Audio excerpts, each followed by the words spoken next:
Welcome back. You're still watching the Daily Debate, and I'm honored to be having with me over the program for tonight to be focusing on the social protection programs that were being implemented over the past few years under the tenure of His Excellency President Abdel Fattah al-Sisi. I'm honored to be having with me Dr. Amany Houla, the physician, the writer, and the social NGOs expert. Thank you very much for being with us tonight. Thank you very much. Anytime. First of all, we're speaking about the certificate named Amany, or security, launched by the government under the directives of President Abdel Fattah al-Sisi to be targeting the irregular workers, the informal workers, the people who don't have security or a security plan, to be specific. How do you see this important step? Actually, this initiative is touching very important culture Egyptians used not to have to depend on. People, especially the low-income people, used not to plan for the future or having, because usually they don't have savings, but they just spend the money of the day and waiting for the next day. So now we are trying to make them having plans and feeling more secure about their future.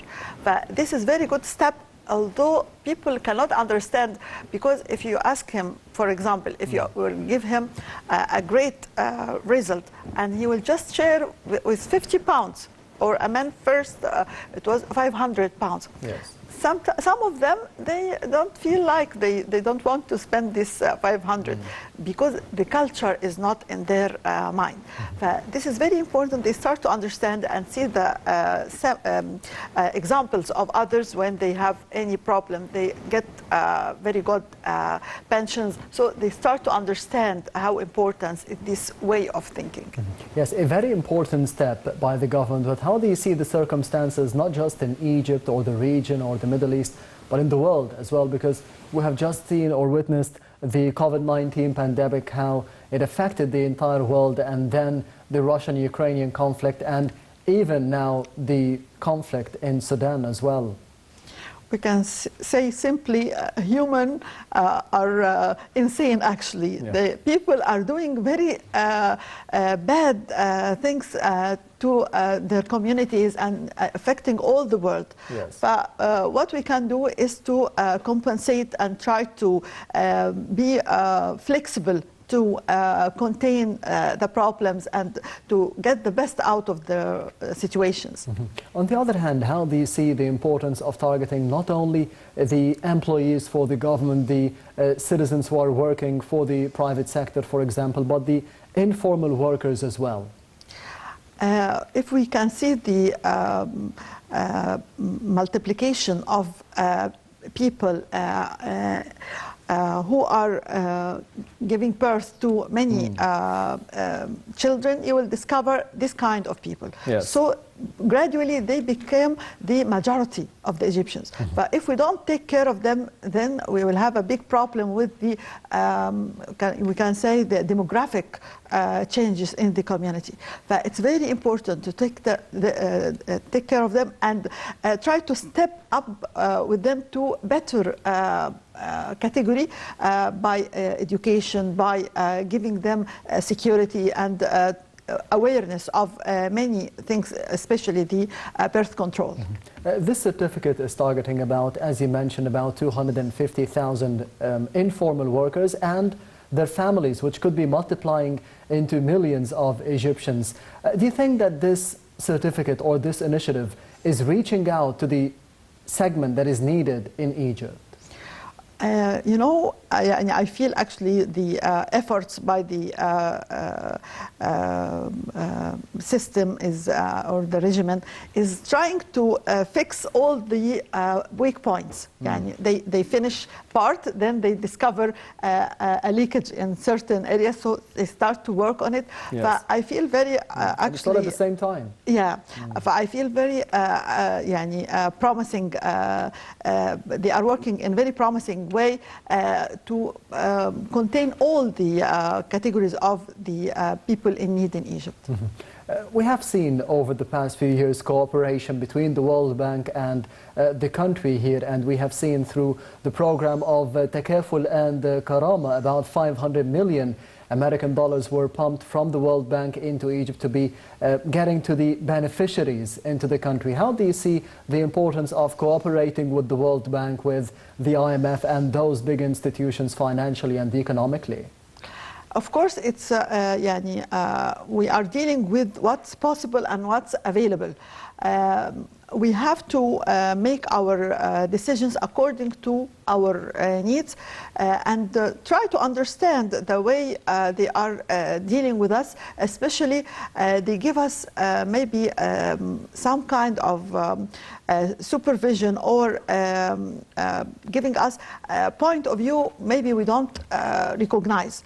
It helps us to understand the others, how they are see our problems, yes, and to put it in mind, but still in the end, our decision is by our needs, not depending on their opinions. One of the other social security program that was implemented here in the country is the Decent Life Initiative, Hayat Karima, as we have seen over the past 2 or 3 years. How do you see the importance of targeting people living outside of the capital, for example, living outside of the bigger cities, if we can call it that, like Cairo, Alexandria, Mansoura, Tanta, for example? So, and especially Upper Egypt. Yes, going to the villages, 50 million Egyptians living in those villages, getting to them the infrastructure needed and even the technology needed for the future. We can say simply about that we actually caught the bomb before it explodes. Yes. Of course, the accumulation of bad circumstances in the neglected areas will never get any result but the explosion of very negative ideas and behaviors. Mm-hmm. So catching the problems while it's little bit minor is something great, and I couldn't imagine, I am a big dreamer, I couldn't imagine any achievement better than what's happening. I hope the implementation will be the same with the theory. Yes, President Abdel Fattah al-Sisi was visiting Upper Egypt, as you mentioned, Doctor, last January, and he mentioned that about 70 trillion Egyptian pounds will be allocated for Upper Egypt in terms of the Decent Life or Hayat Karima initiative to be getting better living conditions for the citizens living there. How do you see this amount of money being pumped into Upper Egypt? Because you have experience with this field and region. Of course. Of course, it's a huge amount, and I hope it will affect the lifestyle of people, especially when it's going to the direction of not consuming but production. Yes. I mean, when you teach people how to be aware of the environmental problems, how to save water, how to be productive, how to improve their skills, especially vocational skills, and make them independent, not waiting for donations and help. This is the greatest part of the initiative. On the other hand, do you think that we need to be getting investments into Upper Egypt, or is just about getting investments into the bigger parts of the country, like the new administrative capital, like the new cities all over Egypt, like Cairo, for example, like Alexandria, and then those investments will be going step by step to the other cities and the other villages throughout the way? We can look around and see the experience of the others. It gives me the conclusion that we could work in parallel lines. Of course, the big projects and the huge implementation of the national projects will result in better results because they have good plans, they have experts who are helping to minimize the risks. But still, in the same time, the simple people who cannot reach the qualifications to be admitted to such projects can be helped by finding them simple ideas and small projects to be implemented in. And we can see, I cannot forget one of my visits to Far East. Yes.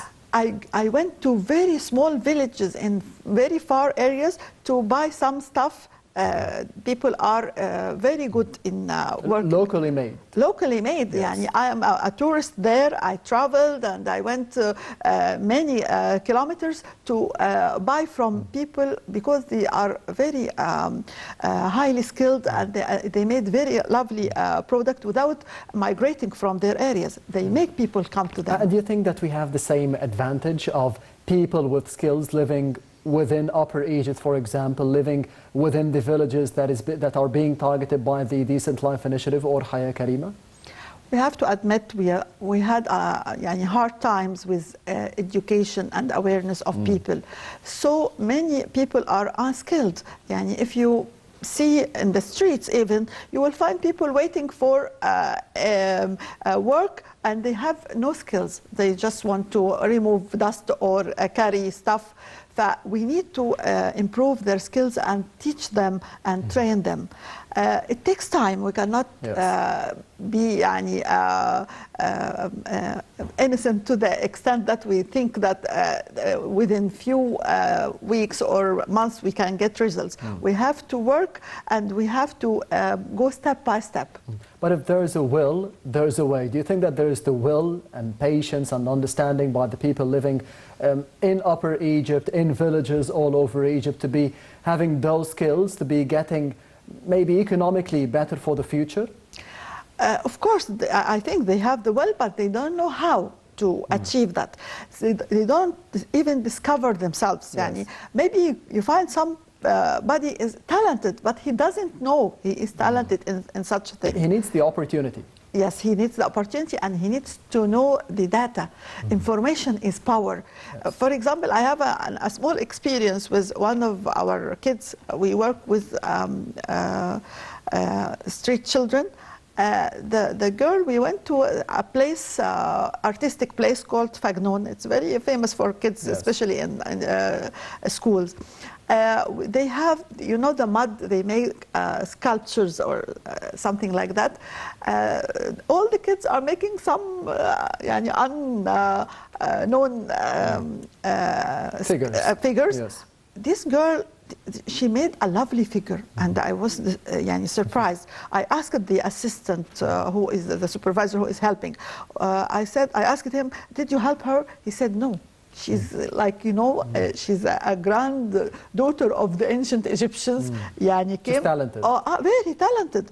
I was surprised and I tried to help her later. I asked her, you didn't do such thing before? She said, I never touched such thing before. She didn't even know that she is talented in such thing. But whenever she got the opportunity, we helped her and she started to make lovely stuff after that. On the other hand, you mentioned the small and medium enterprises. How do you see the importance of the SMEs to the global economy in general and for the Egyptian economy in specific? And how do you see the facilitations that were made by the Egyptian government, according to the directives of President Sisi, to be giving out more money for the young men, for the young women of Egypt, to be having better projects like IBDA, for example, the initiative? Of course, it's a great initiative, and I hope the implementation will be more marketed by the initiative to people to understand what are the facilities they have. For example, many times I hear from one of the workshop owners, he's suffering because the place is small and the people from the Al-Hay, the supervision of the place, are giving him tickets because he is getting his products outside in the street. I told him, why you don't go to the new industrial areas?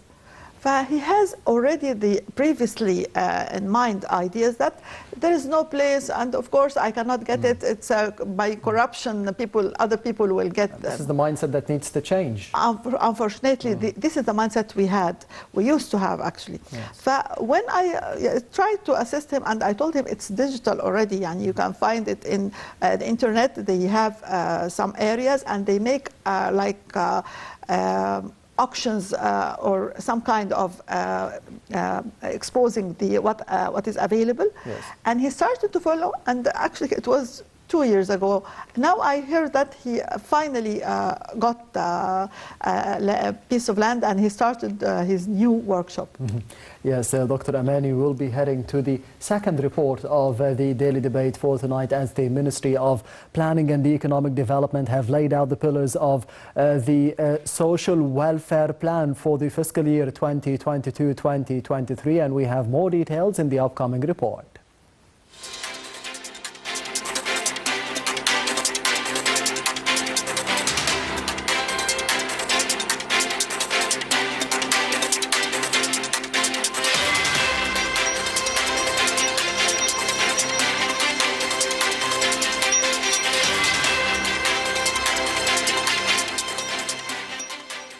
Ministry of Planning and Economic Development announced the objectives of the fiscal year 2022-2023 plan in the field of social welfare. Minister of Planning and Economic Development Dr. Houla Said indicated that the development vision for social care and protection services crystallizes around the establishment of a solid, cohesive and productive Egyptian society that achieves social justice and economic development.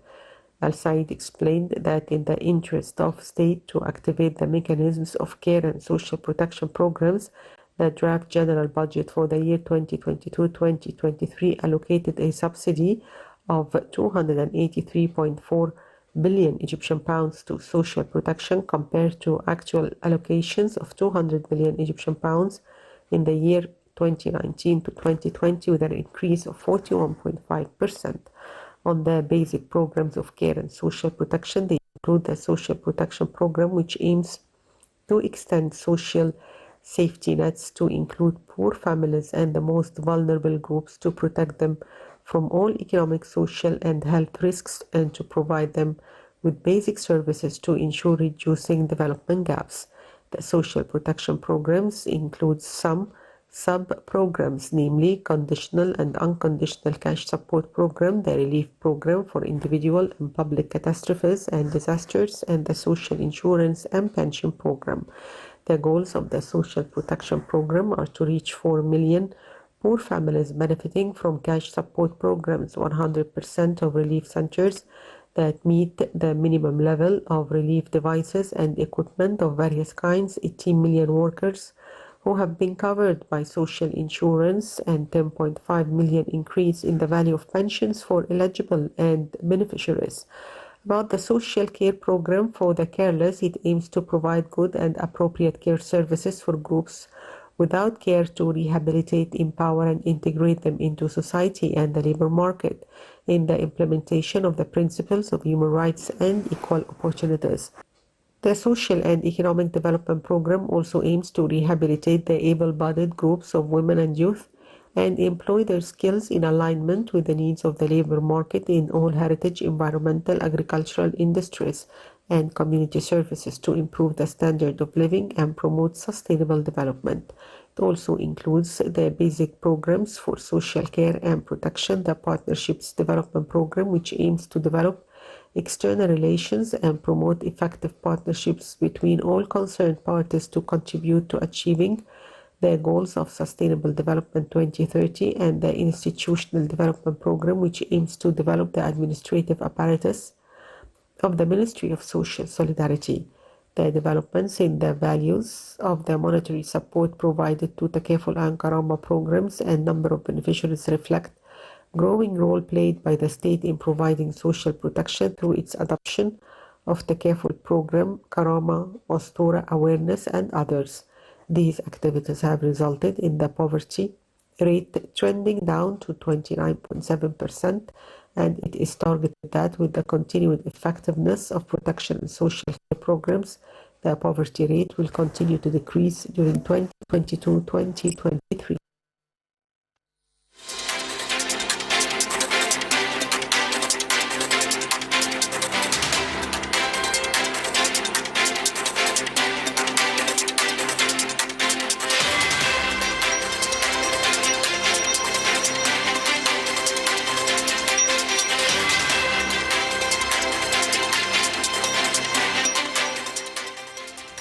Welcome back. You're still watching the Daily Debate, and I am honored to be having with me over the program for tonight Dr. Amany Houla. Dr. Amany, how do you see the pillars that were laid out by the Ministry of Planning and Economic Development for the upcoming year or the fiscal year 2022-2023 as for the social welfare plan and, of course, the previous plans that were put?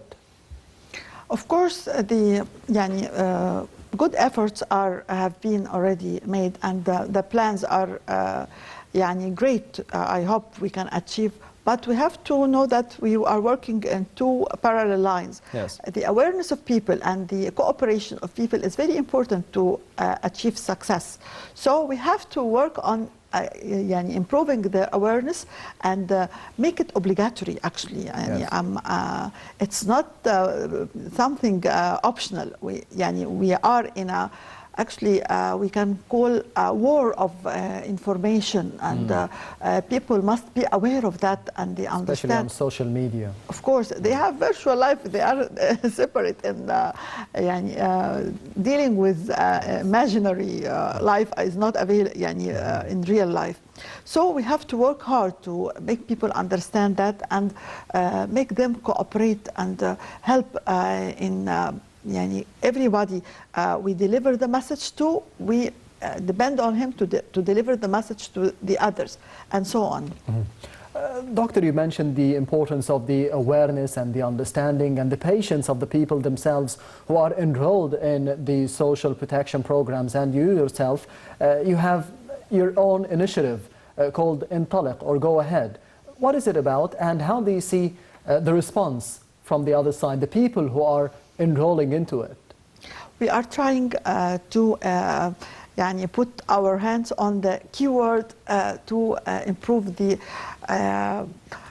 vocational education in Egypt. Yes. I think the best way in Intaliq is that we are starting from the very beginning. We are taking care of the kids above age of 16, or youth above age of 16, yes, to be in acceptance with the law for child rights. We teach them or train them vocational training according to their passion and what is available in the market, to be easily having a job opportunity later on. And we make it very condensed and in levels to help everybody to discover what he is interested in and how he will be understanding what's available. Because, yes, as I mentioned before, some of them, they don't understand what they are talented in. We have just short courses, 60 hours, like a beginning courses for the young youth, especially of the orphanages. Yes. We are working on them because according to the Egyptian law, in the age of 18, they leave the orphanage and they start their own life. And unfortunately, many of them are not ready yet to be independent. So we are trying to help him to have this 2 years, like for the transformation and for being ready to have his own life with good skills. Also, we give them some lectures we can call human development, yes, to understand themselves, to understand the challenges they are facing, to be active and to have good respond to whatever problems they are facing. To at least understand the market. In your opinion, what does the market need nowadays? Of course, we make more insist on the high employment factories, like clothes, like furniture. They need many. This is needed. This is very much needed, and it needs a lot of people to work. Yes. It's not machinery dependent more than people. Yes. We are trying to direct the students to this kind of vocational training, but still respecting their passion and what they are interested in. If we return to the Decent Life initiative, and do you think that education and health are being developed over the course of this initiative as well, targeting about 50 million Egyptians living in the different villages? Of course, many of them said it's their first time to have this kind of care, and many of them discovered actually a chronic disease they were suffering from, and they couldn't understand that, and they start to get the medication. Of course, but still we have a big problem with the birth control plans. We have to work harder and to make people understand harder how they are making their life harder by giving birth to many kids. The issue of overpopulation, it needs awareness as well, and understanding of the economic situation that we have nowadays and what we have had over the past 30 or 40 years as well, and for the future. Do you think that this is happening, that the mindset is changing, the culture is changing, that the different segments of people living within the country, they are understanding what is happening all over the world and how it affects us economically at least? If we classify the categories of the citizens, of course, the more educated people, the more cooperative and understanding. Yes. So we are not suffering from them. We are suffering from the other part, which unfortunately depending on the kids to gain money. And this is very ugly idea. And I think we need penalties to be implemented in a hard way to cut this way of thinking, because if he cannot get money out of having more kids, he will stop this ugly idea, and he will understand he will be punished if he do so with his kids, instead of taking care of them and educate them. Mm-hmm. Yes, and finally, regarding the Decent Life initiative, it has different stages, and currently we are in the second stage, and it started in the month of January. How do you see the different priorities for the different stages of those initiatives targeting millions of Egyptians? According to the experience being discovered by the achievements, they start to improve the way of dealing with the problems, especially in Upper Egypt. They understood more about their needs, and of course we are trying to discover the weak points and to correct them. Yes. Within every time the result is much better than before. Yes, Dr. Amany Houla, the physician, the writer, and the social NGOs expert, thank you very much for being with us tonight on the Daily Debate. Thank you. Anytime. Thank you. And this brings us to the end of the Daily Debate for tonight. Thank you for watching, and I will be leaving you, however, with the latest activities of His Excellency President Abdel Fattah al-Sisi over the past week in the upcoming report. So stay tuned.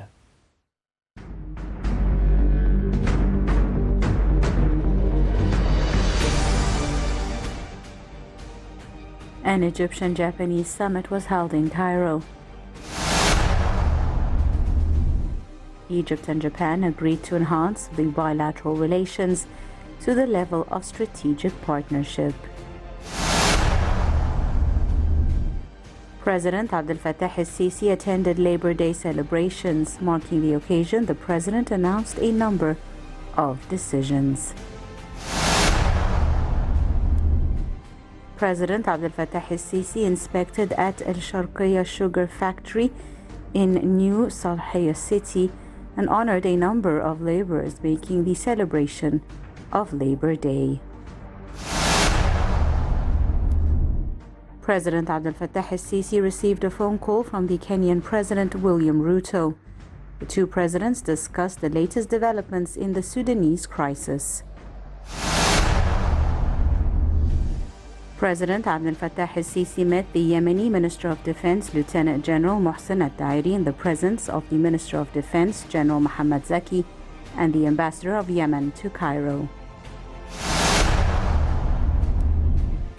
President Abdel Fattah al-Sisi met a high-level delegation from the United States House of Representatives, headed by its Speaker Kevin McCarthy, and the membership of a number of chairmen and memberships of committees from the Republican and Democratic parties. President Abdel Fattah el-Sisi gave a speech at the opening session of the National Dialogue in Cairo. President Abdel Fattah el-Sisi inspected the Egyptian Military Academy and a number of installations at the Strategic Command headquarters in the new administrative capital. President Abdel Fattah el-Sisi met senior armed forces commanders at the Strategic Command headquarters. President el-Sisi held a meeting with the Prime Minister and ministers at the Strategic Command headquarters. President Abdel Fattah el-Sisi met the chairman of the U.S. House of Representatives Permanent Select Committee on Intelligence, Mike Turner, who was accompanied by a large delegation of committee members from the Republican and Democratic parties.